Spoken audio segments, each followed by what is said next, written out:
టీచర్లు కాబట్టి మీ టీచర్ల దానికోసం స్టూడెంట్స్ తరఫున పనిచేస్తున్నా.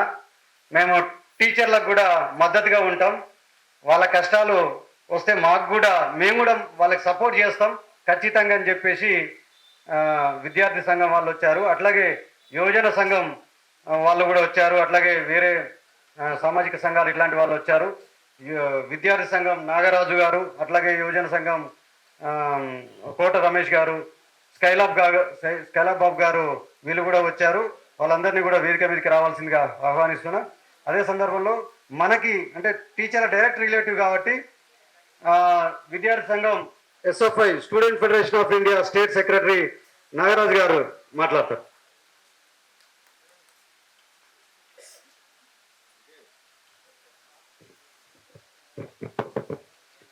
సభాధ్యక్షులు విజయ్ కుమార్ గారు, ఈ కార్యక్రమంలో ముఖ్య వక్తగా పాల్గొంటున్నటువంటి ఉన్నత విద్యా మండలి చైర్మన్ గౌరవనీయులు ప్రొఫెసర్ లింబాద్రి గారు, అలాగే మోటివేటర్ మాకు మిత్రులు శ్రీనివాసరావు గారు, అలాగే ప్రజా శాస్త్రవేత్త జేవివి విజ్ఞాన దర్శిని రమేష్ గారు, వేదిక మీద ఉన్న పెద్దలు, అలాగే వేదిక ముందు ఉన్నటువంటి పెద్దలందరికీ భారత విద్యార్థి ఫెడరేషన్ ఎస్ఎఫ్ఐ తెలంగాణ రాష్ట్ర కమిటీ తరఫున ప్రత్యేకమైనటువంటి నమస్కారాలు తెలియజేస్తా ఉన్నాం.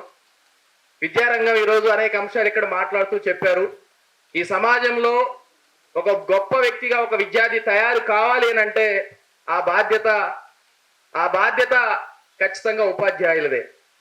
అందుకే ఒక కవి అంటాడు, ఎక్కడైనా ఈ సమాజాన్ని నిర్మించేటటువంటి వ్యక్తులని తయారు చేసేటువంటి టీచర్లు కన్నీళ్లతో ఉండకూడదు.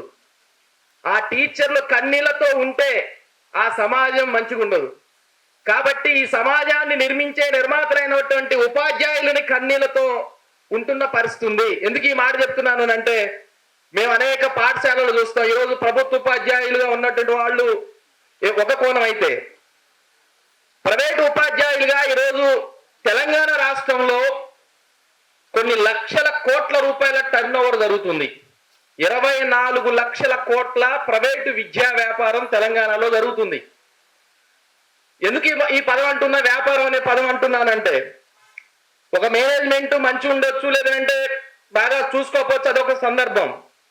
కానీ ఒక విద్యా వ్యవస్థలో ఈరోజు కొన్ని కార్పొరేట్ వ్యక్తులుగా ఎదుగుతున్నారు అని అంటే దాని వెనక కష్టం ఎవరిది అని అంటే ఆ సీట్లో కూర్చొని మానిటరింగ్ చేసే మేనేజ్మెంట్ది కాదు, ఆ విద్యార్థులకి వేలాది సంఖ్యలో ర్యాంకులు తెచ్చేటటువంటి మీ అందరిది. అందుకే మీరు లేకపోతే ఈరోజు తెలంగాణ రాష్ట్రంలో ర్యాంకులు లేవు. మీరు లేకపోతే ఈరోజు తెలంగాణ రాష్ట్రంలో 24,000 లక్షల కోట్ల విద్య డబ్బులు లేవు. కాబట్టి వాళ్ళందరికీ ఎన్నెముక ఎవరు అని అంటే ఉపాధ్యాయులు. కానీ ఎలాంటి పరిస్థితుల్లో ఉన్నారు ఈరోజు? వాళ్ళకి ఉద్యోగ భద్రత లేదు, హెల్త్ కార్డులు లేవు, ఎక్కడ ఒక కార్పొరేషన్ లేదు. అనేక సంవత్సరాలు ప్రైవేటు విద్యా సంస్థల్లోనో ప్రైవేటు కాలేజీల్లోనో పనిచేసి రిటైర్ అయిపోతే, ఒకవేళ బాగా ఏదన్నా వయసు వచ్చి పెద్ద వయసు అయిన తర్వాత, ముసలి అయిన తర్వాత రిటైర్ అయిపోతే ఒక్క రిటైర్మెంట్ బెనిఫిట్స్ ఉండవు. ఎక్కడైనా క్యాంపెయిన్ చేపిస్తారు, సమ్మర్ వచ్చిందంటే చాలు టార్గెట్లు ఉంటాయి. ఆ టార్గెట్ పెట్టి నువ్వు 30, 40, 50, 100 అడ్మిషన్ తేవాలి, లేకపోతే నీకు ఇన్సెంటివ్స్ ఉండవు, ఇంక్రిమెంట్లు ఉండవు, నీ జీతాలు పెరుగుదల ఉండదని చెప్పేసి అనే పేరుతో అనేక పద్ధతిలో కొన్ని మేనేజ్మెంట్స్ అనేక టార్గెట్లు పెడతారు.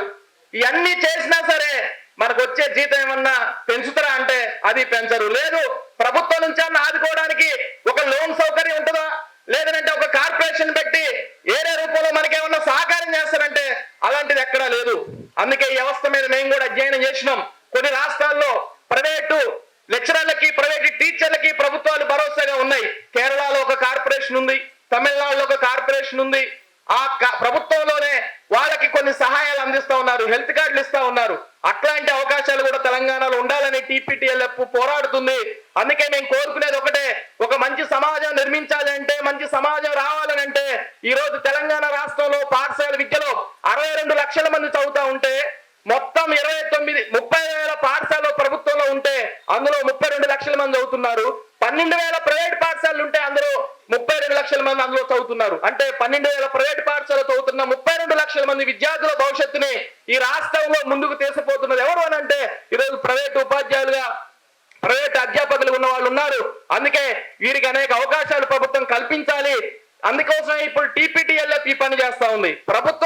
ప్రభుత్వ ఉద్యోగులకు ఇచ్చినట్టు బెస్ట్ టీచర్ అవార్డుని వాళ్ళకి ఇస్తున్నట్టుగానే ప్రైవేట్ రంగంలో పనిచేస్తున్న వాళ్ళకి కూడా బెస్ట్ టీచర్ అవార్డులు ఇవ్వాలి. వాళ్ళని ఉత్తమమైనటువంటి ఉపాధ్యాయులుగా, గురువులుగా గుర్తించాలి. వాళ్ళకి భరోసా కల్పించాలి. కార్పొరేషన్ పెట్టాలి, హెల్త్ కార్డులు ఇవ్వాలి, అన్ని రకాల బెనిఫిట్స్ ఇవ్వాలని వాళ్ళు ఏదైతే పోరాటం చేస్తున్నారో ఆ పోరాటానికి భవిష్యత్తులో భారత విద్యార్థి ఫెడరేషన్ ఎస్ఎఫ్ఐ తెలంగాణ రాష్ట్ర కమిటీ తరఫున ప్రత్యేకంగా మీ అందరి తరఫున మేము మద్దతుగా ఉంటామని మీ అందరికీ మరొకసారి గురువులందరికీ శుభాకాంక్షలు తెలియజేస్తూ ఎస్ఎఫ్ఐగా ఈ అవకాశం కల్పించినందుకు టీపీటీఎల్ఎఫ్ కన్వీనర్ విజయ్ కుమార్ గారికి నమస్కారం తెలియజేస్తూ ముగిస్తాను. ధన్యవాదాలు. Thank you very much.